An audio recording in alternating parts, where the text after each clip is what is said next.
Well, turning now to GM, we've been covering it a lot, and their Ignitiongate scandal is going to be front and center on Capitol Hill tomorrow. Its top lawyer, GM's top lawyer, goes head-to-head with senators. Now, in prepared remarks, General Motors' general counsel is expected to blame some of his own staff, saying that they didn't do their job and they're no longer with the company. Also expected to appear tomorrow, the guy who runs the company that manufactured the flawed part. But tonight, in my hand, I have a letter that could change a life. It was written by former District Attorney Leslie Pointer Dixon. Dixon prosecuted a woman who crashed her Saturn Ion. That crash killed the woman's fiancé. In today's letter, Dixon writes that if she had all of the evidence regarding GM's ignition switch, she would not have prosecuted Candace Rachel Anderson. Anderson had a trace amount of the sedative Xanax in her system. Anderson agreed to a plea deal for criminally negligent homicide. Now, the prosecutor is asking Texas Governor Rick Perry to pardon Miss Anderson. To help us bring this all into focus, we're joined by the car coach, Lauren Fix. So, Lauren, how about that? 10 years. You think that your fiance's death is on your head, and then you find out it's not. What do you think of that? It's a really sad situation. I mean, we didn't know. There was a lot of information that was undisclosed that GM kept under wraps, and whoever's fault it was to blame. I know the GM General Counsel, Michael Milliken's going to say, I didn't know anything, you know, and there's all kinds of information that shows that in '07 they were aware, but here we are. Everyone, as I say, the excuse du jour is we didn't know anything till January. That's always the story we've been hearing. My concern is how many other cases are women like this that went to prison for deaths or situations that they had no control over were because of this ignition switch and non-airbag deployment. It's really a terrible situation. The case needs to be reopened and looked at. Well, just to clarify here, she did not go to jail for this. She pled to a reduced plea, but, you know, essentially a court of law saying that you're guilty for this. She had no other idea what could, I mean, the guilt that she must have lived with for 10 years is amazing to me. Now, we're talking about the attorney, the head GM attorney. And of course, as you well know, the company was settling cases at $5 million a pop, basically. Right.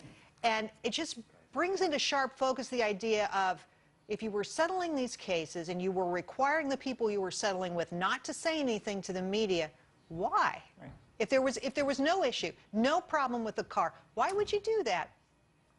Well, Michael Milliken is the person you're referencing. He's the GM General Counsel.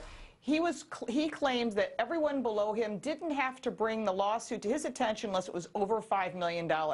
Then it had to be brought up to, you know, upper people in order to discuss it. So if you were to settle everything at $5 million, then he didn't have to go through the cases and everything was sealed. And if you receive this money, then you don't have to, you know, there was obviously all kinds of hush. You're not allowed to discuss it. You can't bring it to the media. And that's understood. That happens in a lot of court cases, especially when there's settlements involved. But my concern is how many were there that have to be reopened now? Now, we've heard of 16 deaths right now, but there potentially is a lot more. How many, we don't know. We've heard some people speculate as many as 5,000. That may be a bit high. If it is that high, it's going to be unbelievably sad. It's going to be a bad situation. But we'll find out tomorrow because we've also found out that 2 senators have brought up the harm no, it's called the harm, I forgot the name of it suddenly, but it's basically an act that was put up. It's a 10-page report that was brought to create a law that states if you as a manufacturer are producing a part and you find out that it could potentially cause death or harm to others, that you have 24 hours to disclose it to NHTSA. If you don't, potentially executives could go to prison. This is really serious. This is brought up by 2 Democratic Republicans. I'm sorry, Lauren, 2 Democratic senators. I just wanted to bring up the idea, you know, Delphi is also going to be on hand, the CEO of that company. And of course, this is the company that made the ignition switch that we're all talking about. Now, their defense is we didn't design it. We told GM there were problems with it. Right. How is that going to go over with people in Congress? Do you think they're going to accept that? Well, how it happened was that we were able to find out based on the Willis report is they sent over a blueprint, Delphi produced the part, they sent over a first article for approval, and it was approved.